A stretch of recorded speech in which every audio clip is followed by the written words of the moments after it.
ገና ዝግጁ አይደለሁም፣ ሁሉም ነገር ፍጹም ከሆነ በኋላ ጀምራለሁ፣ ትንሽ ላስተካክለው፣ እንዲህ ብለህ እያዘገየህ ነው።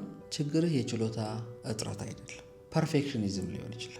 ፐርፌክሽኒዝም ማለት ሁሉም ነገር ፍጹም እንዲሆን በመፈለግ መጀመርን፣ መሞከርን ወይም ማጠናቀቅን ማዘግየት ማለት ነው። በመጀመሪያ ሲታይ ጥሩ ባህሪ ይመስላል፣ ግን ብዙ ጊዜ ከፍተኛ ፍርሃትን እና ራስን መጠራጠር ይደበቅበታል። ብዙ ሰዎች የቆሙት ስላልተሳካ ሳይሆን ፍጹም መሆን ስለፈለጉ።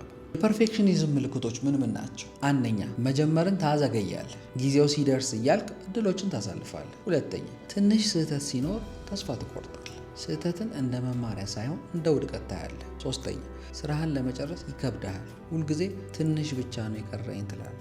አራተኛ፣ ራስን ከመጠን በላይ ትተቻለህ፣ ሌሎች የሚያደንቁትን ስራ አንተ ትንቃለህ። ታዲያ ይህን ጉዳይ እንዴት ታሸንፈዋለህ?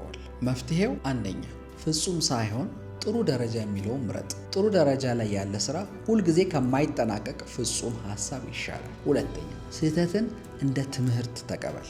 ስኬታማ ሰዎች ፍጹም ስለሆኑ አይደለም የተሳካላቸው፣ በየስህተታቸው ስለተማሩ። ሶስተኛ፣ በትንሽ ጀምር፣ ትልቅ እርምጃ አያስፈልግም፣ ዛሬ አንድ ትንሽ እርምጃ ውሰድ። አራተኛ፣ እርምጃ መውሰድን ከፍርሃት በላይ ተመልከት።